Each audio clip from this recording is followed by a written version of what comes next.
Assalamualaikum warahmatullahi wabarakatuh. Waalaikumsalam. Halo pemirsa setia Sultan TV dimanapun Anda berada. Senang rasanya kembali lagi bersama saya Raudloh Rida, tentunya dalam dialog bincang hari ini.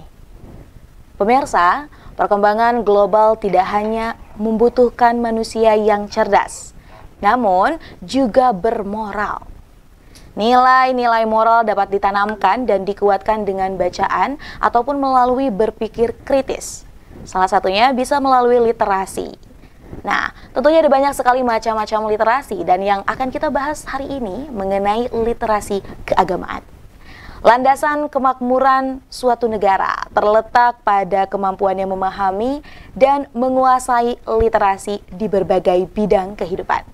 Mari hari ini kita berbincang asyik soal literasi bersama narasumber hebat kita hari ini. Yang sudah hadir di studio Sultan TV ada Bang Aib Rohadi. Assalamualaikum Bang Aib. Waalaikumsalam Tarida. Apa kabar Bang? Alhamdulillah. Makin asik Ramadan ya. Alhamdulillah makin asik Ramadannya, makin segar juga ya. Nih nggak kerasa sudah 12 hari. 12 hari. Terhitung. Tapi ini juga bukan berarti mengurangi semangat kita dalam menjalani puasa. Nah ini senang rasanya Kang Aib hari ini bisa hadir di studio Sultan TV. Kita ngobrol-ngobrol soal literasi. Nah, pemirsa, ini juga perlu diketahui bahwa Bang Aib Rohadi ini juga merupakan pegiat literasi, kemudian juga pustakawan. Yang terpilih sebagai award kategori pegiat literasi dalam ajang bergengsi Kepustakaan Islam Award atau KIA 2024 yang digelar oleh Kementerian Agama Republik Indonesia. Wah, terima kasih. Kemana aja nih ya, kita akhirnya baru bisa ngobrol saat ini. Tapi meskipun sudah berlalu di 2024, tapi ini masih vibes-nya terasa. Akhir tahun kok. Akhir tahun ya. Tapi sampai saat ini dan kayaknya sampai ke depan juga masih akan terasa ini soal literasi. Ya, bismillah. Nah, boleh nih Bang Aib sampai juga ke ceritakan mungkin. Ini kok bisa akhirnya ikut dalam award tersebut dan akhirnya juga ini alhamdulillah terpilih. Tentunya mengharumkan nama Banten nih. Iya, kan emang sekolahnya dulu jurusan perpus. Terus kalau udah jurusan perpus jadi sarjana kan jadi pustakawan. Berpindah-pindah tempat dari pustakawan sekolah, pustakawan perguruan tinggi, ya bahkan menjadi pustakawan-pustakawan di komunitas. Dari banyak kegiatan itu ya akhirnya terekord semua ya. Pas terus coba-coba nulis esai tentang perpustakaan di Banten, baik pustakaan masjid atau yang lain-lainnya. Nggak taunya kok lumayan juga ya. Teman-temanku yang udah daftar aja deh. Itu yang ternyata memang oh iya ya ternyata gerak-gerak itu gerak-gerak movement atau bantu masyarakat tentang literasi itu terekod jelas. Jadi tinggal cuma dikumpulin aja dan juri waktu itu di sana bisa menilai banyak hal tentang kegiatan saya sebagai pustakawan dan pegiat literasi gitu sih sebetulnya. Oke, jadi memang ini merupakan ibaratnya rentetan kegiatan yang sudah dilakukan sebelumnya. Memang keseharian aja, biasa keseharian. Tapi ini jadi menarik karena kesehariannya membawa berkah. Dan tentunya ini juga ada banyak hal yang ingin dilakukan juga ya Kang ya. Tapi ini menarik, kadang kalau semisal saya sendiri ya Kang ini suka ingin menanyakan kepada pegiat literasi apa sih yang memotivasi akhirnya bergerak gitu di bidang literasi.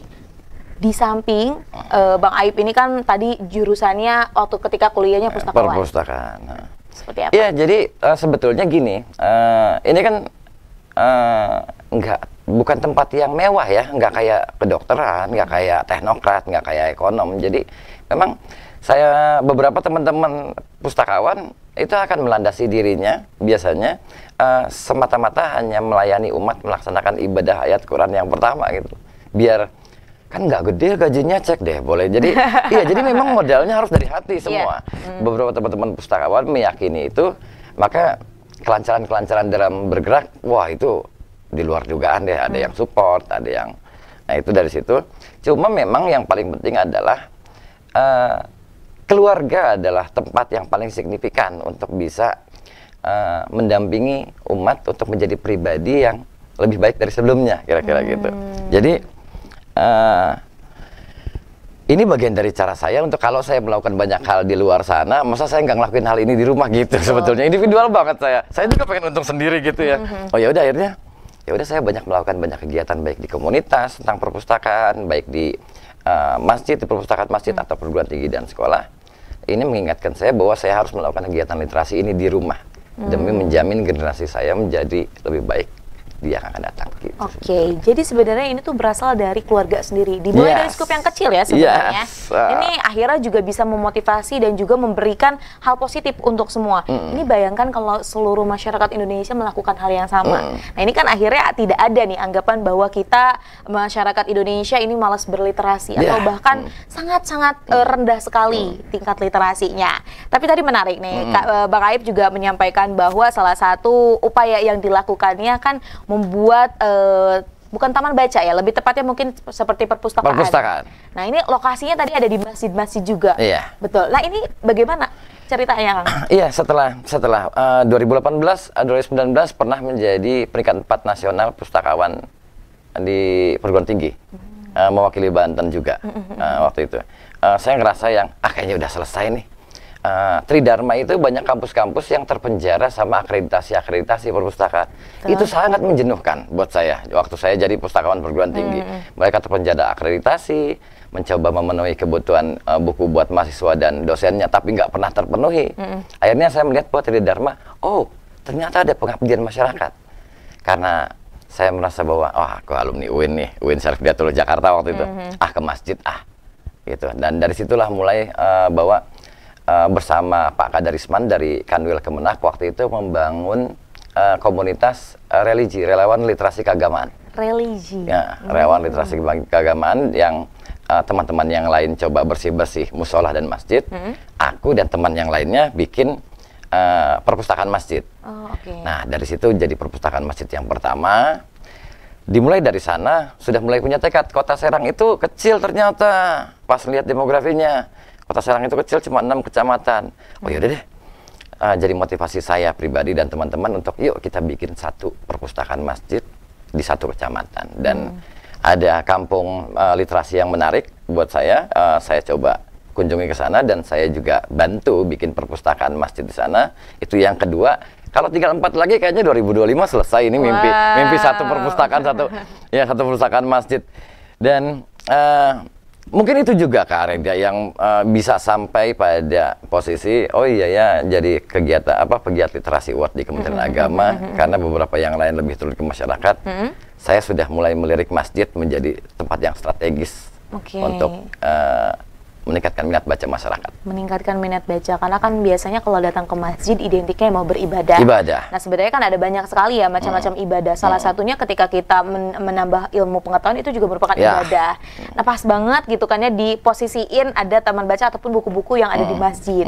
Nah ini Bang Aib juga merupakan kepala perpustakaan di Masjid Agung As-Saurah. Baru-baru ini. Januari ya. Wah ini gebrakan apa nih yang akan dibuat nih Kang? Itu As-Saurah itu punya nilai sejarah yang sangat kuat Kak. Betul.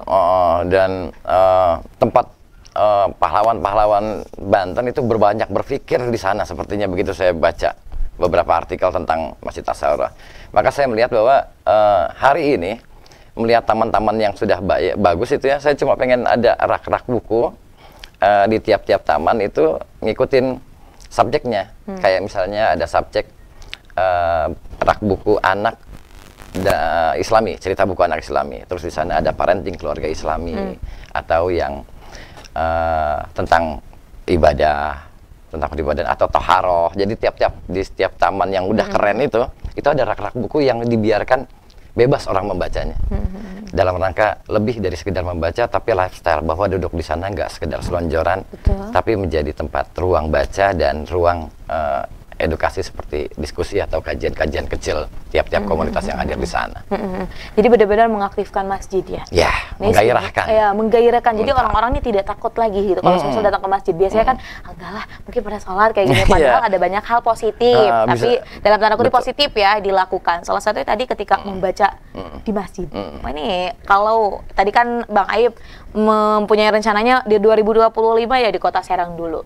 Siapa tahu dari kabupaten kota lainnya ini akan terinspirasi dan akhirnya Banten nih bisa gitu kan ya. Kalau ada satu kota yang bisa, kayaknya tinggal template aja deh kota yang lain. Betul, karena ya sama lah seperti itu. Dan tadi ya diyakininya bahwa harus punya visi misi yang sama juga nih berkenaan dengan literasi. Nah, Kalau semisal literasi ini kan cakupannya luas, Yeah. Bang. Betul. Ada literasi digital, literasi finansial ataupun literasi yang lainnya. Ada juga orang-orang berpikir bahwa literasi itu sekadar membaca menulis aja. Padahal kan kenyataannya ada banyak hal. Salah satunya nih yang kita obrolin hari ini literasi keagamaan.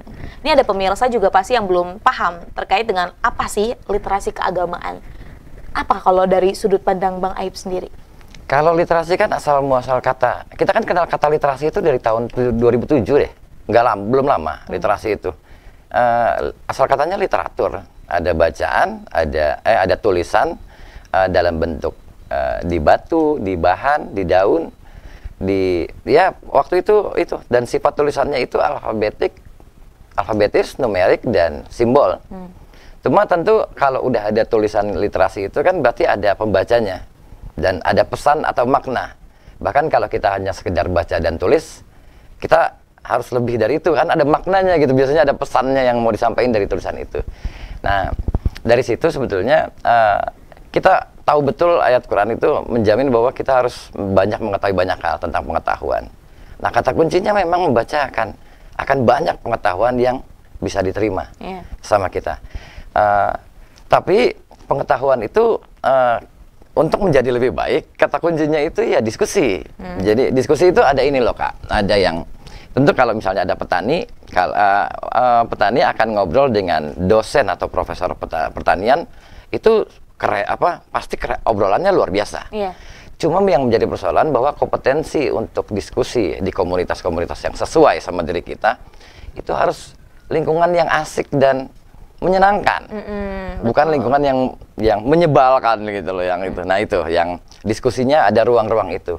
Agar apa? Agar kita mampu hati-hati atas pengetahuan yang kita miliki. Banyak Kak dampaknya, di mana orang menjadi mudah menghukum orang lain karena pengetahuannya. Banyak orang berprofesor, berpendidikan tinggi malah melakukan korupsi. Nah ini nih, orang selalu bicara dampak baik terhadap literasi. Padahal kehati-hatian terhadap pengetahuan itu jauh lebih penting dibanding dengan melakukan banyak hal itu yang. Nah, kata kuncinya adalah diskusi menurut saya. Jadi gimana? Dan diskusi itu akan melahirkan pribadi-pribadi literat itu tuh. Pribadi literat adalah pribadi yang mampu menerima evaluasi dari luar sebaik-baiknya, dan mampu merevisi dari dalam diri, untuk hal apapun menjadi lebih baik dari sebelumnya. Jadi sebenarnya membuat diri lebih baik lah gitu ya. Ketika ada tadi mungkin koreksian dari luar, itu bukan menjadikan sebuah ancaman. Bukan, tapi gitu kan, menjadi lebih baik dari sebelumnya. Dan dari diri juga lebih diperbaiki lagi, seperti itu. Dan tadi juga memang kalau misalnya kita lihat ya, ini kan di dunia yang semakin modern lah ya. Kita juga tidak bisa menutup kemungkinan banyak orang mendapatkan informasi dari segala macam hal-hal kayak seperti itu ya. Ada salah satunya juga kan melalui teknologi. Tapi kalau misal itu tidak dibarengi dengan istilahnya mungkin tabayun ya gitu. Diskusi-diskusi kecil. Diskusi-diskusi kecil. Nah, ini bisa belok juga ya Kang. Menjadi informasi yang menjadikan manfaat gitu loh, menjadi yang kekacauan bahkan. Iya. Nah, jadi seberapa penting Kang kalau misal kita lihat literasi dalam keagamaan di dalam hidup kita? Jadi kalau di keagamaan itu cuma contoh dari masjid menjadi satu tempat atau ruang yang mungkin sangat teknis, di mana banyak bantuan-bantuan atau banyak hal-hal yang lebih nyata dilakukan sama masjid. Kayak misalnya mereka kajian-kajian rutin. Bayangin deh, di kampus-kampus atau di komunitas mereka lebih pada movement rutin banget dari asar sampai isya itu Kak. Itu ada terus sarana-sarana perpustakaan masjidnya juga ditopang dengan kajian-kajian masjid, koleksi-koleksi bacaan tentang keagamaan. Nah ini yang bikin masjid menjadi sebuah yang nyata Kak. Bayangin kalau misalnya perpustakaan Sabtu Minggu pada tutup, masjid mah pasti buka. Terus udah gitu profil dan demografi masyarakat Banten itu ya memang santri dan ulama. Nah, diskusi-diskusi tentang kehidupan, tentang kepribadian itu memang adanya di masjid. Nah, di situ yang menurut saya tentang tentang ibadah, tentang sejarah, apalagi Banten ya, tentang ibadah, tentang sejarah. Mungkin demografi atau tempat yang lain kan membahas tentang situasi yang berbeda. Tapi di Banten sejarah tentang perjuangan dan keislaman di sana itu bisa didiskusikan di masjid. Tentang keilmuan-keilmuan keagamaan itu bisa dibicarakan di masjid, atau saling membantu itu ada di masjid, Kak. Bayangin kalau misalnya mungkin hari ini Jogokarian menjadi representasi yang wah harus kayak Jogokarian dong gitu kan. Nah makanya jadi memang masjid yang kalau misalnya butuh bantuan atau sekedar istirahat, masjid pasti menerima. Bayangin tempat yang lain belum tentu. Bahkan mandi dulu deh gitu kan. Kalau misalnya ada yang dekil, tempat yang lain enggak, diusir. Atau ada teman yang berkekurangan di masjid itu, aduh di rumahku nggak ada beras nih. Di masjid biasanya langsung dikasih, kalaupun besoknya akan dialihkan ke dinas sosial ya. Tapi di masjid akan saling membantu. Beda kalau misalnya minta bantuan ke pemerintah atau ke kampus, itu akan diceramahin literasi finansial, Kak. Nah literasi keagamaan itu akan melahirkan pribadi yang mampu memahami banyak hal dari sisi aspek kehidupan. Oke. Jadi kalau saya sebenarnya literasi keagamaan menjadikan manusia ini lebih bisa mampu memahami banyak situasi. Betul. Dan mampu beraksi di segala situasi, kan. Nah ini menarik sekali. Kalau tadi kan akhirnya kita manusia bisa dibentuk menjadi bisa beradaptasi dengan situasi apapun.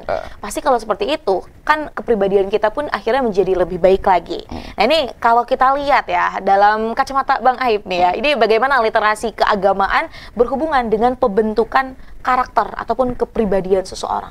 Iya itu tadi. Jadi makanya sebetulnya tujuan terakhirnya itu adalah bagaimana Iqra menjadi satu kata yang diutamakan di Al-Quran, turun duluan.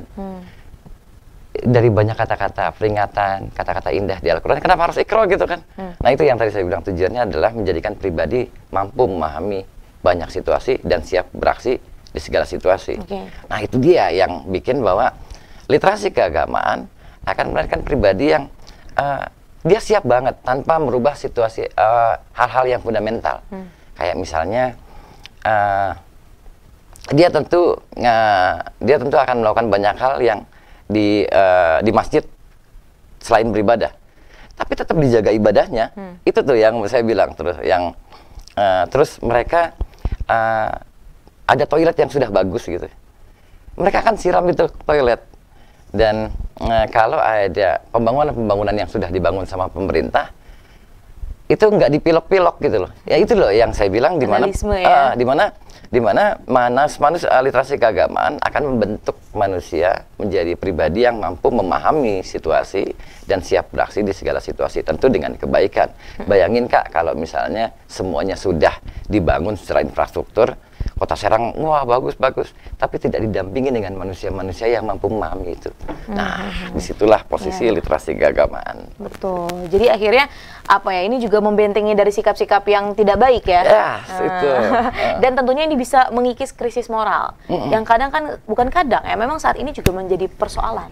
Ya, Bang ya. Jadi ini akhirnya ya perlu sekali akhirnya literasi keagamaan ini bisa digencarkan. Akan mendampingi banyak hal di setiap bangunan. Akan mendampingi banyak hal. Dan profesi. Betul banget. Tapi ini juga menjadi sebuah pertanyaan. Kadang orang tuh bertanya-tanya, ini siapa yang berperan ketika mau menggaungkan ataupun mau menerapkan, kemudian juga menyebarkan literasi. Salah satu literasi keagamaan. Ini siapa sebenarnya yang paling berperan dan harusnya bisa turut aktif? Apakah hanya pendidik saja? Ya. Perpustakaan dan sekolah itu bukan dia cuma sarana aja. Dia bukan tempat yang signifikan meningkatkan minat baca sebetulnya. Atau yang mampu berdiskusi. Kalaupun mereka paling bisa melakukan itu. Tapi di posisi yang sangat strategis adalah rumah keluarga yang mampu meningkatkan dan membudayakan dan melestarikan minat baca itu rumah. Bayangkan kalau misalnya di Kota Serang ada 45 dewan DPRD yang mampu menjaga keluarganya menjadi pribadi yang literat, berdiskusi tentang banyak pengetahuan. Bayangkan Kota Serang. Bayangkan kalau ada ketua pemimpin, wali kota dan wakil wali kota yang mampu merawat keluarganya, berliterasi dan merespon kanan kirinya. Itu luar biasa. Betul. Karena yang terjadi adalah begitu masyarakat Kota Serang berkomunitas, itu udah selesai semua. Tapi nggak disambut. Bahkan pribadi-pribadi yang menjadi inspiratif di Kota Serang banyak, Kak. Betul. Saya agak malu tadi begitu, wah ini enggak masih banyak. Tapi enggak pernah disambut, enggak pernah diapresiasi. Banyak sekali, cek. Nah itu dia maksudnya sebetulnya kalau mau top down, ya memang kepala daerah Harusnya. beres semua, Kak. Betul. Tapi kalau mau menyelamatkan generasi, kita individual aja deh. Mendingan anak saya menjadi pribadi yang mampu lebih baik dari saya dan menjadi pribadi yang literat. Itu jauh lebih luar biasa. Bagaimana kalau tetangga yang lain juga ikutan gitu kan? Iya, betul. Nah, itu jauh lebih keuntungan untuk kita secara pribadi. Tapi kalau mau Kota Serang ya memang harus dari pemimpinnya. Kalau misalnya masjidnya nggak menjadikan literasi atau pendidikan keagamaan satu hal yang penting, ya biar masyarakat Kota Serang menerima resikonya. Kalau dewan-dewan tidak merasa pendidikan dan literasi bukan satu hal yang penting buat Kota Serang, ya silahkan menikmati hasilnya. Termasuk kepala daerah kita nih yang baru-baru ini nih. Kalau mereka merasa bahwa infrastruktur adalah satu hal yang luar biasa tanpa ditopang dan didampingi sama manusia-manusia yang mampu menjaga pembangunan yang akan lahir, wah itu akan terima resikonya masih lagi-lagi. Jadi kalau udah dibangun bakal hancur lagi. Karena kalau kita lihat kan literasi juga ini berkaitan dengan bagaimana kualitas sumber daya manusia itu sendiri. Iya, itu. Nah, itu yang paling penting. Tadi benar sekali. Harus simultan dia. Harus juga bersinergi bersama gitu. Jadi kalau semisal percuma saja semisal dari pemerintahannya membangun sedemikian bagusnya gitu ya. Dia berantakan lagi. Berantakan lagi kalau semisal SDM-nya tidak mumpuni. Nggak bisa menikmati atau nggak bisa memahami dan nggak bisa beraksi apa yang sudah dibangun oleh pemerintah. Nah, betul sekali. Dan ini juga akhirnya kan balik lagi dimulai dari skup yang terkecil, keluarga. Kalau saya nggak sampaikan itu, nanti orang pada lupa coba berkomunitas, coba untuk umat, coba untuk ini. Tapi mereka nggak mampu menjaga generasinya. Iya, betul. Dan ini yang paling intim maksud saya, yang paling mungkin dilakukan rumah dulu deh. Iya. Rumah dulu deh, anaknya baca, berdiskusi, pernah nggak baca buku, bercerita, berdiskusi, bacaan yang dibaca anaknya. Dan itu mungkin memang secara pengetahuan akan tahu, tapi kehangatan keluarga dan ya itu yang kita akan capai, dan itu yang paling mungkin yang oh iya ya, nurut dia. Apa kata kita kalau keluarga dulu aja, nanti baru bergeser tetangga, RT. Karena sebenarnya akan menjadi satu kebiasaan ya. Dari rumah kan akhirnya juga ketika keluar, oh saya tahu, saya diajarkan oleh keluarga saya seperti ini, seperti itu. Jadi akhirnya emang bener-bener ngefek sekali. Dia mapan banget di luar sana. Dia siap banget menghadapi banyak hal di luar sana. Tapi yang menjadi PR-nya mungkin ada banyak mungkin anggota keluarga atau lah ibaratnya di sebuah keluarga itu tidak paham betapa pentingnya literasi.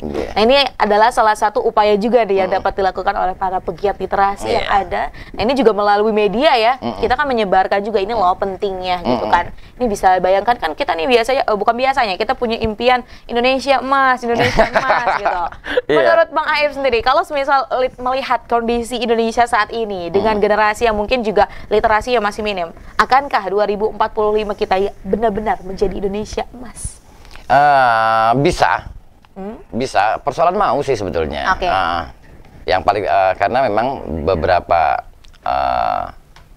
peneliti bilang bahwa yang paling penting adalah akses buku katanya. Tapi sebetulnya akses buku itu udah sampai Kak di desa, di perpustakaan desa itu kadang perpustakaan desa juga ada. Terus di taman-taman bacaan juga ada, di kampus, di sekolah juga ada. Tapi mereka tutup Sabtu Minggu. Bahkan buku-buku yang ada di pegiat literasi itu menunggu mereka mau mengeluarkan bukunya. Jadi waktu itu akses. Nah, buku-buku yang ada itu udah mulai nggak bisa kayak zaman dulu kuno. Jadi harus daftar, harus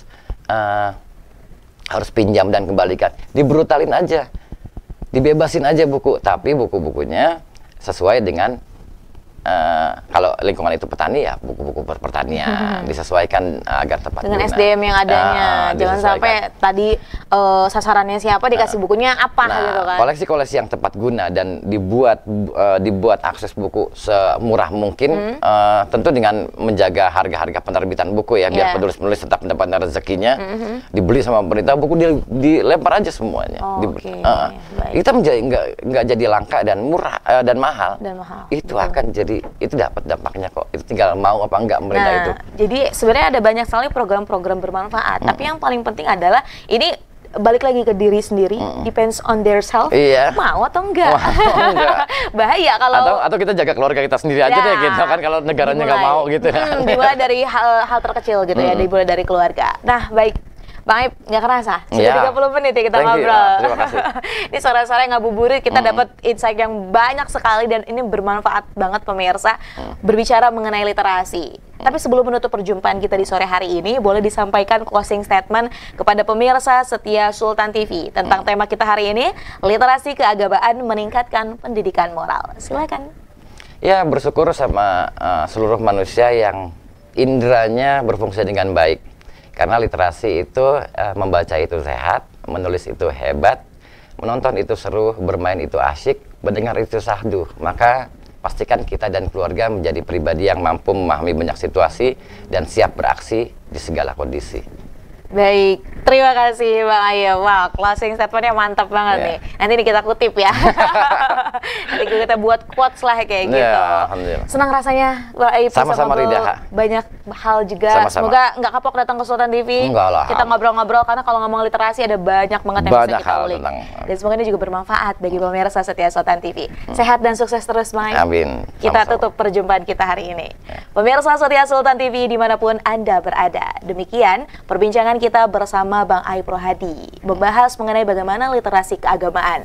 Ada banyak hal yang tadi kita pelajari dan semoga ini bermanfaat serta berkelanjutan.